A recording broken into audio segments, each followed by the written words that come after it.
amma tattamaan dafnee immoo maal akka godhamuun irra jiru dhiibbaan maal akka sabaatti maal bira dhaabbachuutu nurra miidiyaa keenya irratti eenyuun maal gaafanna akkamitti uummata keenyaan bifanna miti uummata keenyaan bifanna dhimma PP hin qabu dhimma waboos dhugaa kun isinitti hima waboosa mararsiifatanii itti bo'anii isa PP itti sagadan kanan beeku ani Oromoodhaaf anas jira sabaaf anas jira Oromoo qofaayyuu miti immoo namoota biyya sana irratti Afrikaa sana keessatti Itoophiyaa kana sana keessatti namoota du'aa jiran namoota siyaasa hin beekne namoota waan keessaa bu'aa tokko hin arganne ajjeefamaa jiran isaaniif anas jira malee PP nama qaba ga'a waboonis nama qaba ga'a nama hin dhabne yaalaan jireenya koo jiraachuu nan danda'a. Namoonni baay'eenis akkasumas akkasitti dhaga'amu nan beekaa waan kun ta'eef waldhabiinsi isaanii maal akka ta'e beekuutu nurra jira. Waldhabiinsi isaanii egaa diddaakti goonee achi keessaa ilaallee egaa dubbiin gasha qaba kan maxxansa keessaa waboon kan maxxansa keessaa wantoota lamaan sadan tokko hubadheera waldhabbiin isaanii maalirra akka ta'e. Isa transitional government jedhanii isarratti transitional government institution isa jedhu paragraafiin sadaffaa institutioniitu hiikaa kana mootummaa akka jiraama isaatti mootummaa sana keessatti makamuu akka hin barbaanne co-option jedhanii wanta dubbatan jira co-option jechuun namoota tokko namootuma hooggantootuma gama isaaniitti gashanii itti waalaatanii hooggantoota co-optii gochuudhaan qabsoo guutuu irratti murteen akka godhamu yaalaniiru jedhanii walitti quba qabaa jiru waan ta'eef achi keessaa waa hubanna maal irratti akka wal dhabanii transitional government akka egaa clearly iftoominaan nutti himne bilisummaadha jedheen nu badha isa bilisummaa of bulchuu jechuudha Oromoon already of bulchaa jedhanii waan waliin amanneef so of bulchuu kana irratti already of bulchaa jirra Oromiyaan bilisadha mootummaa ofii isaatiin ofiin buluudha isa jedhu irratti I think first time irratti isa nutti himne sanas baasaniiru jedhanii yaada. Lammaffaa stubborn ta'anii jedha suma transitional government kanaa fi meeshaa lafa kaa'u irratti kana nama naannegaa meeshaa lafa kaa'anii reintegrationii DDR keessatti gara transitional government deemuu didanii isarratti akka wal dhabaniin amanaga. Nu amma tilmaama keessatti galuu manna isaan ifatti kana ummataaf ibsutu irra guyyaa 15 guutuu nu waaqa dura kadhannee walirraa of qusannee anoo duriyyoo of qusataa kootu jira garuu nama meeqatu nama suusii wal waxaluu qabuyyuu walirraa qabnee dhiisaa waliin tuqinaa kas waliin jedhinaa jennee walirraa qabnee isa we are holding our breath akka nama bishaan jala jiru afuura keenya qabannee sassaabannee eeggachaa turre obsa guddaadha waan ta'eef erga amma kana eegne erga amma kana itti yaadne itti kadhanne amma dandeenyu immoo itti faajne namoota walitti fiduudhaaf gargaarsa barbaachisu ni goona jennee itti qophoofne amma gaafa isaan walii galuu dadhaban iccitii walii eeguun kunis maal akka ta'e naan galu waan ta'eef maal irratti eenyuun balleessaan ebaluudha isa jedhani akkas isa of course hiikuun ni danda'ama namni afaan siyaasaa beeku dubbisee akkuma san amma siniin jedhe kana jechuudha kan walitti dhabanii ani transitional government sanarratti I think sticking point inni guddaan isaanii waboon transitional government tu godhamu turrara mootummaa jiru sana keessatti hin galuu jedhee kanarratti wal dhaban jedhee namana akka ibsa lamaan gidduudha wanti biraanis jiraachuu ni mala garuu the biggest sticking point is transitional government. Transitional government in godhamu taanaan mootummaa already jiru wajjini integrate taanee qawwee lafa hin keenyu amannee mootummaan structure ammaatu akkuma qabu yoo ta'e kanarratti akkan hubadhutti garuu maaliifan tilmaamaan ilmoo Oromoo tokkodha ijoollee Oromoo baay'eetu jira sabni kun maallaqa isaatiin lubbuu isaatii waan hundumaatiin isaan bira dhaabbachaa argama lamaanii iyyuu ifa baasanii nu itti mari'annee dhiibbaanis eenyu irratti caalaa godhamuun irra jira yoo ta'e namni isaa akka gochuu danda'u ifaan otoo nutti manii gaarii ta'a warri mootummaa deeggaranis warri obbo deeggaranis isa iccitii walii eegan kana maal akka ta'e at least yoo nu hubachiisan gaariidha inni gaa ofii isaatiin of danda'aadha. Wanti ijoo garuu wanti barbaachisaan anamma har'a ruumii kana banee biziidha bor Thanksgivingidha warri Ameerikaa jiraatan beektu namni baay'eenis ni beeka ayyaana waggaa Ameerikaadhaaf Turkii kana nyaanna gam tarkii sana nyaanna ta'a waan ta'eef xinnoo waan hojjennu maal jira hojiinis jira waan baay'eetu jira waan ta'eef taayimii biizii kanarraa maaliif anas dhufee as taa'ee hojjettani fuula keenya deebisnee gara dhiibbaa mariin kuni nagaan kun gara itti deemuu irratti hojjechuun nurra jira ammas because of kusannee hin ta'u dubbichi bakka itti dhiisee yoo jenne amma gidduu kana itti dhiifamee jennaan IGADinis United Statesnis warri Norways hundumtuu isaanii ammas dafanii gara mariitti jara kana deebisanii hin fidan taanaan sodaan qaban kanuma irratti dhiisa kana caalaa hin dubbadhu afaan koo keessaas saba koo irratti waan akka taani barbaadu isa dubbadhu garuu miidhaan ga'uu ni danda'a so hin jaalladhu barbaadu amma isa dhufaa jiru kana garaan koo jaalladhi waan ta'eef dafanii gara marii sanaatti dafanii gara negotiationii dafanii dhiibbaan eenyu irratti godhamu turara mainly what's the point isa gadhiifuun danda'amu transitional governmentiin kun iyyuu detailiin isaa maal fakkaata constitutionii biyya sanaa otoo hin dhiibiin mootummaan suni baay'ee compromise otoo hin godhin accommodate gochuu ni danda'a mootummaa irratti dhiibbaan ni godhamuu ni danda'a waboon immoo transitional governmentii kana akka malee akkas barbaade gara lola hamaatti uummatnis garatti miidhamutti otoo hin deemin maayinni transitional governmentiin kun kaayyoo ganamaa keessatti ni jiraayee moo maal sodaateetu maal jibbeetu transitional governmentii kana barbaade maayinni dhugaan isaa immoo kanadhaa'ee kanayyuu tilmaamarra dhaabbannee yaasaa jirra maaliif nutti himamumaaf maaliif ifa baasanii uummatatti hin dhufan isa jedhu garuu fuula keenya fuulleeffannee itti deebi'uutu nurrara we don't have time to waste dhugaan isinitti hima we don't have time to waste amma gadda keenya namni bakka hin taane jedhee itti dhiisaa jedhee teenyeennaan IGADiin kun mana isaatti deebi'eennaan warri mari'achiifatan kun itti dhiisanii dhimma isaanii ta'edhanii manatti galaniennaan gaariin ta'u akkan yaadutti gaariin ta'u so akka sabaatti natti dhaga'aman Borana keessatti Shawaa keessatti Wallagga keessatti Harargee keessatti Arsii keessatti wanti deemu wanti ta'aa jiru wanti ta'e amma yoonaa ta'e kan natti agarsiisu wantaan barbaanne akka ta'uuf deemu waan beekuuf fuuldura isaa dhaabbadhee amma hin danda'utti bor waan ittiin gaabbine gochuufan as jira.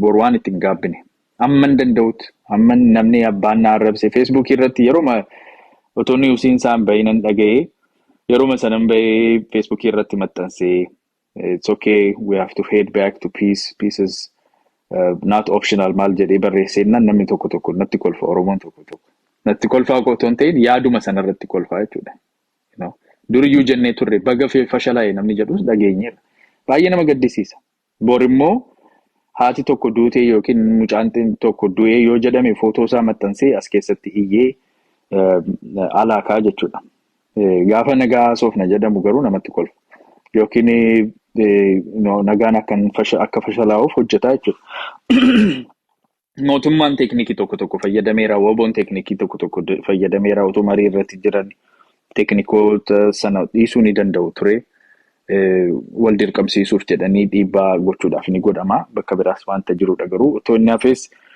wanta gaarii ture garuu pointii kana irratti wal dhabaniiru jedhee namana informationii addaas qabdu taanaan at least akkuma tilmaamaatti fudhannaa wanta miidiyaa isaaniirraa hin baasan taanaan kanuma irratti akka mari'annuudha warri walirraa deemne suni torban 2 guutuu kana eeguuf jennee marii singoone waa'ee maal eegnaa maal goonaansa jedhu sanas amma namni isaanii mufachuus danda'a dhugaa dubbachuudhaaf waa'ee kanaayyuu kaasuun ni jibba because maal jettee haasofta gaarii qaba namni situationii masaatu nama aarsa walirrattis nama aarsa warri waboo deeggaran amma maal ta'eetu mootummaan kuni akkam yoo tuffatee maal yoo jedheedanii mootummaa irratti aarii guddaa qabu yeroo kana irratti warri mootummaa deeggaran immoo akkas tuffatu taanaan akkasii nu harka diriirsinee mootummaan akkas ta'ee akkas godhatu taanaan immoo ittuma ba'anii haa agarsiisanii jedhanii warri dubbatan jiru kanas argaa jiru garuu akkas miti dubbichi sila sinitti meera otoo walwaxaluu PP fi waboo ta'e ani tan dhiisa ture dhugaa waaqaan sinitti itti dhiisee walirraa caamsanii deebi'anii nagaa uumuu jedhee ittiin dhiisa. Garuu saba keenyatu achi keessa jira. Ijoollee keenyatu achi gidduu dhuma. Saba keenya qotee bulaa keenyatu dararamuuf deema isaan wallalanii. Jalqabayyuu araaraa fi nagaa kana itti dhiibnee kadhanna akkas goona kan jechaa turre sababa PP fayyisuuf yookiin waboo fayyisuuf miti. Uummata keenya saba keenya fayyisuuf goone. So yaaduma sanaan xinnoo gara qabbanaatti akka dhuftanii walitti aaruu kana disappointment keessanis put a limit to your disappointments and let's come back to negotiation, to discussions. Nu asirratti discussii goone at least yaada keenya maal goonaa isa jechuu dandeenyu no akka sabaatti maal gochuun nu wayya. PP kana gama wabootti dhiibuuf waboo kana gama PPtti dhiibuuf ni dandeenyaayi. Humna maalii qabna maal gochuun nu wayya isa jedhu akka hojjennuuf yeroon kun nu harka deemeennaan boru quba walitti qabnees hin dandeenyu. You know, otoo ebaluunfaa kana godhanii jechuun dandeenyu. Manni as keessa jirtanii erga viidiyoon laayiviin dhume booddee galeellan ilaale eenyutu eessarraan ilaalaa ture jedhee natti agarsiisa. Warri Ameerikaa jiran warri biyya Arabaa Dubaay kana fa'aa jirtan baay'eetu jira as keessaa kan nu ilaalu. Na wajjinis mari'attan. So riskiin uummata keessanii isinitti dhaga'amu. Disconnect akka hin taane. Akka nama achi jiruuf as jiru taanee yaaduun nurra hin jiru. Saba keenyadha, dhiiga keenyadha, qotee bulaa keenya akka keenyayyuu xinnoo ofirraa qolachuudhaaf yaada siyaasaayyuu kan hin beekne, dargaggummaas kan hin qabne warri dhiiraa jirtanii, dubartoota jaarsaaf jaartii, ijoollee xixinnoo nama baay'ee qotee bulaa keenya namni keenya miidhamuuf balballi akka hin banemneef ammas deebinee balbala sana cufna.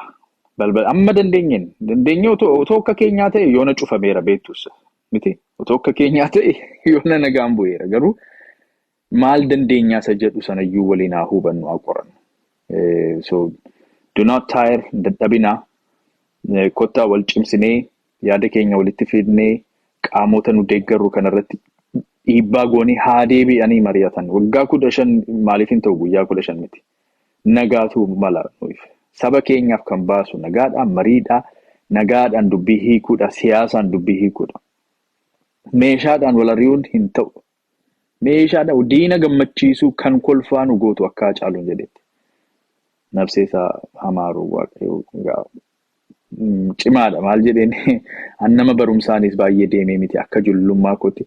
Baay'ee garaa na nyaatee dubbiin isaa garaa mana nyaatee yeroo hundaa garuu inni kun baay'ee lapheena tuqe maaliif baay'ee humble ta'edha waan kun hundumtuu akka sootoo nammaatiin dubbate waanta sana kan kolfaanu gootu ijoollee ammas kanumaan itti fuufnee innaan kan kolfaa kan har'aa miti kan borii miti kan generationally itti kolfamu ta'an Hacaaluun akka nabiyyummaas qabaal tokko akka ayyaantummaa gaafa dubbatu arras kan kolfaa akka hin taaneef hundumtuu of haa mo'atu.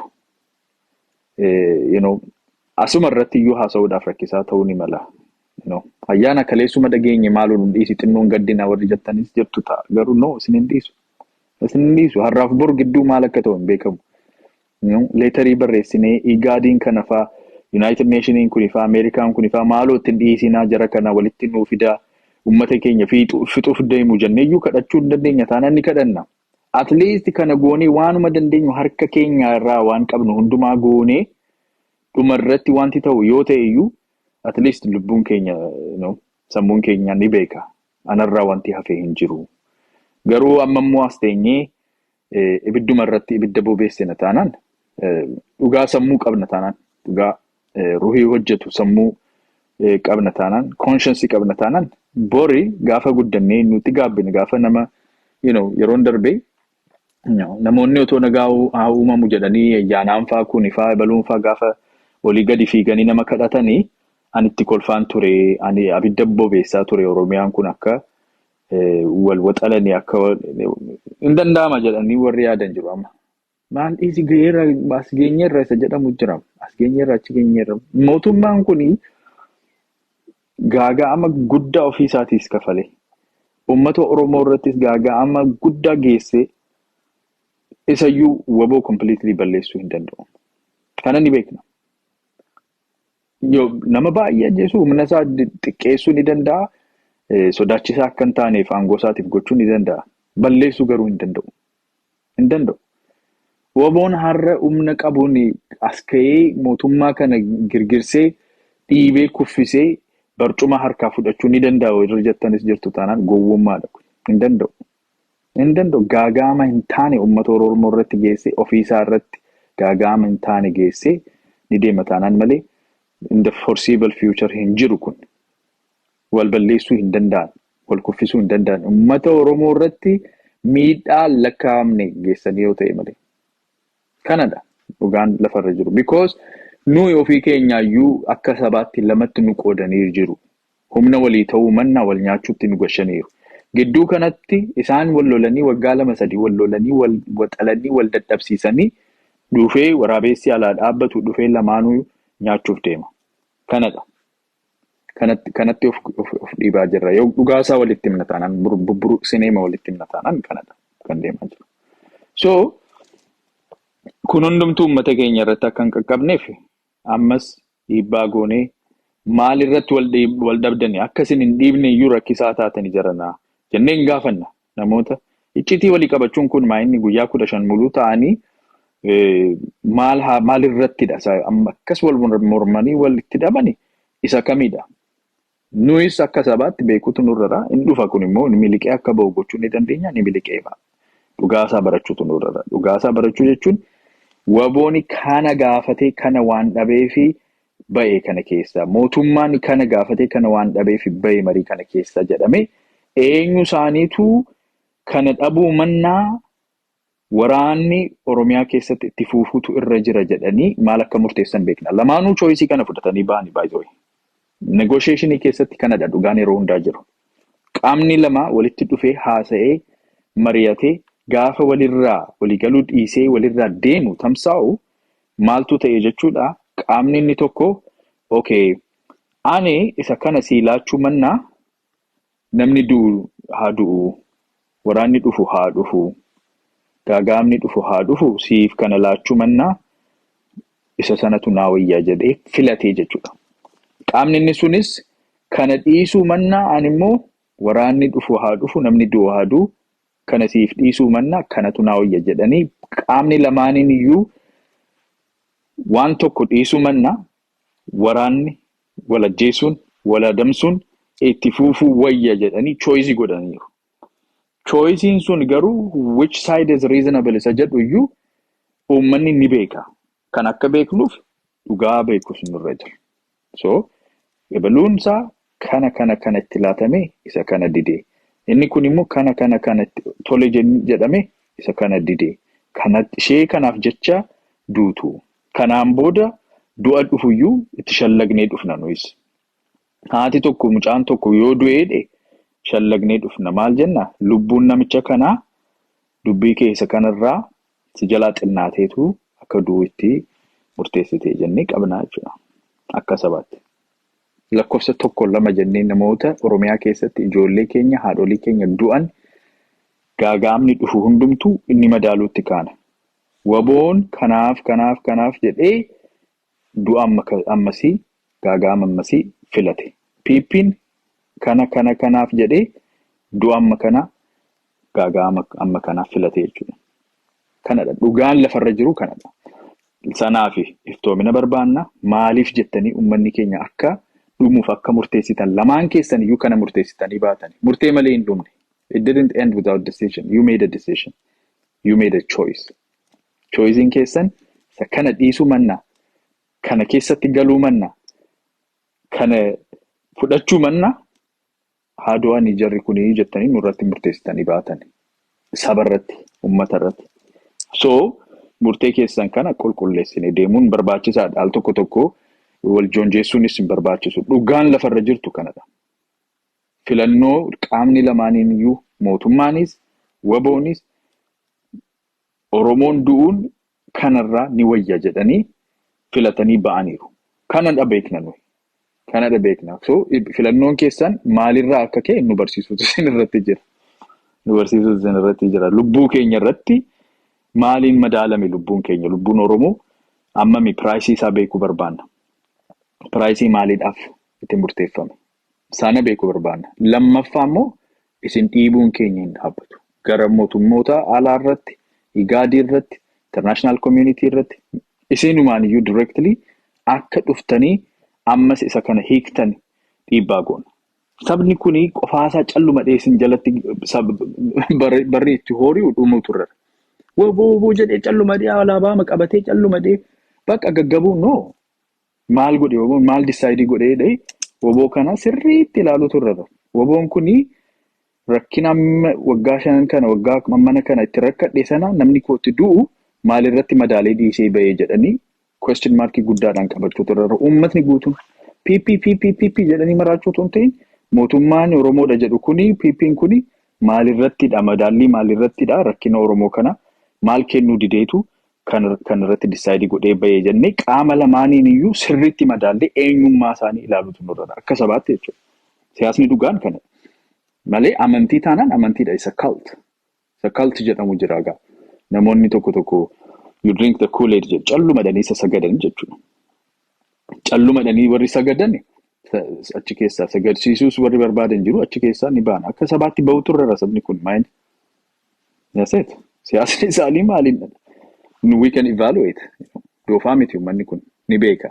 What's better than what? Isaanii fi wanti madaaluu fi wanti sabaaf madaalu adda addadha.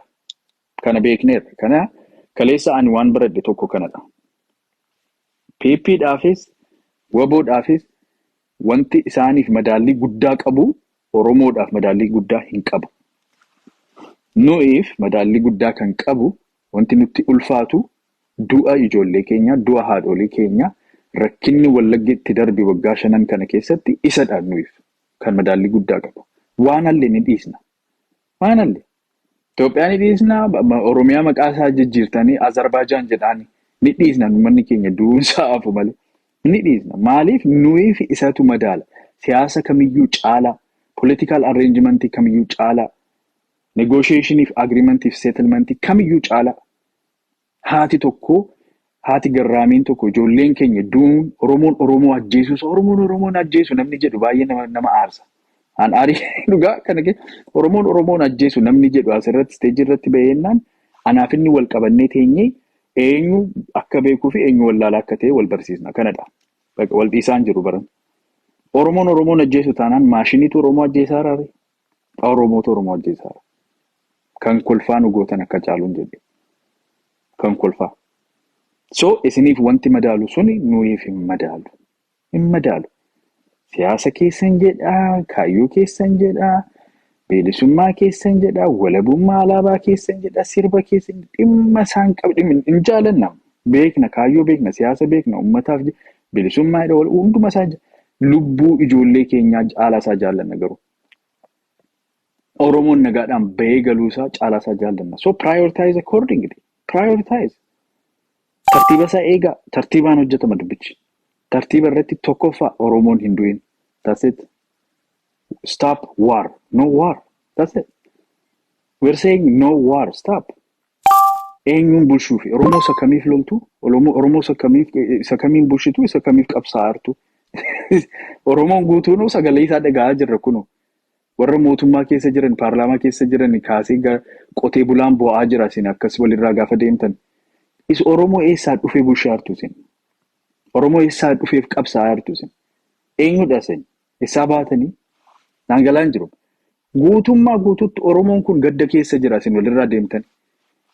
So which Oromo are you fighting for? Which Oromo are you administering? Which Oromo bilisummaa kan baastee qabdu already bilisa baasuuf kan deemtu Oromoo ishee kamidhaan siin jedhama. No gaddine, no dhukkuffanne sababa keessani.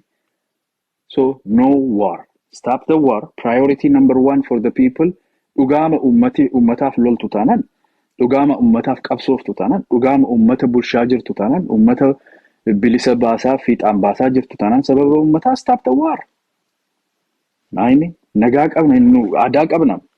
Mitiire aadaa uummata qabuudhaan, ilaafilaamee uummata qabuudhaan. Gadaa jennee isaa asirratti bokkisaa oollu kana kan sobaan gootuu himaani. Gadaa qabna miti. Aadaa qabna maaliif kun dhugaa ta'ee lafarratti bahuu dadhabare? Isiniin maaliif bituu dide aadaan kun? Oromoo isa kamidhaa? Oromoo Taanzaaniyaa jiru moo Keeniyaa jiru? Oromoo biraatu dhufee moo Oromoo kootu? Oromoo ayyaanaadha moo kamiin? Which Oromo is it? I have 1,400 people here. An overwhelming majority of Oromo are sad just from the fact that you actually underestimated our well-being based upon your political schemes. We do not care for them as much as we care for our children, for our mothers. Stop killing Oromo people. Oromo ajjeesuun dhaabbatu. No war. We're done with war. Priority number one. We don't want war.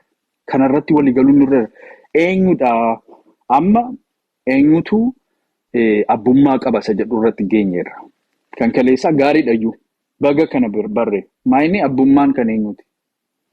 Abbummaan siyaasaa, abbummaan mootummaa, abbummaan qabsoo kan eenyuti? Abbaan eenyu? Saba moo namoota 100 hin guunnedha? Kan eenyudha mootummaan kun? Kan eenyudha qabsoon kun? Eenyuuf lolaartu? Eenyuun bushaartu? No, priority number one in Kenya. Government keessan miti, transition keessan miti, qawwee keessan miti, mootummaa waan illee keessan miti. Priority number one is walajjeesuu dhiisaa uummata keenya gidduu irratti fixaa jirtu dhiisaa jenne. Nitiire?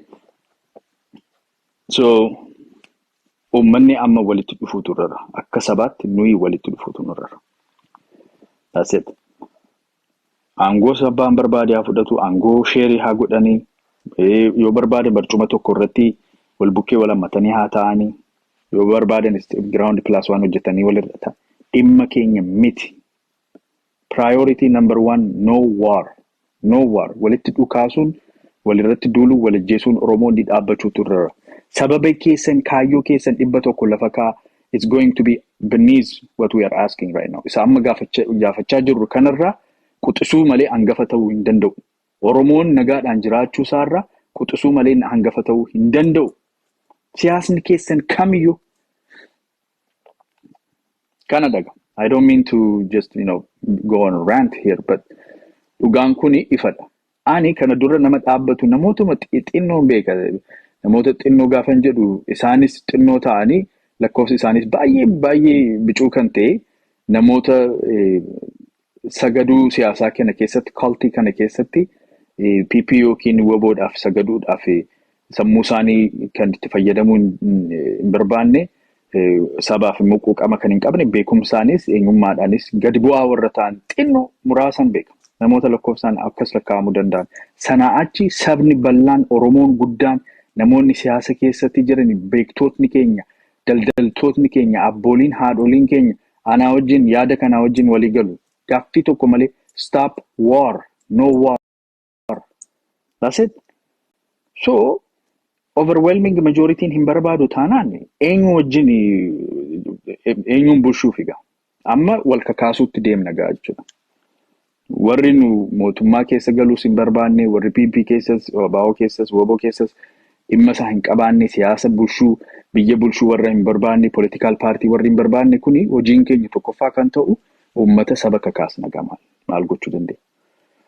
Isiniif akka hin bitamne, isin jalatti akka hin horine, isiniin akka bituu danda'u saba gochuutu nurra, wal barsiisuutu nurra jechuudha. Saba keenya barsiisnee qabi gurrasaa qabi deebisiitii mari'atee haa hiiku, siid abbaan qabsoo, siid abbaan mootummaa jennee uummata keenya kakaasuutu nurra.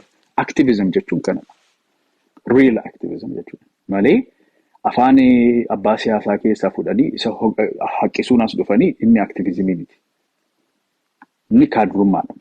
Kan PPs ta'e, kan WBOs ta'e afaan hooggana keessaa fudhatanii akka simbirroo afaan irraa fudhatanii dhufanii asirratti haqqisuun, that's not activism. Activism is what is right and good for the people, actively pursue gochuuf hojjechuu jechuudha. Isarratti hojjechuu itti fufnaa jechuudha. So, siyaasni dhiifamaan akkasii uummata keenya nyaachaa hin deebi'u. Deebi'anii mari'achuu turre. Gaaffii tokko malee deebi'anii mari'achuu turre. Igaadiin ni kadhannaa, xalayaa danda'amu ni barreessina warra Ameerikaa, Norway kana kadhannee maaloo walitti deebisaa jarri kuni waan nu hin barbaanne godhuu jenna. Isaaniin immoo clear and resounding voice itti dhageessisaa irra. Recording godhee nan baasa isa kanas. Clear and resounding voice. We do not want war. No war.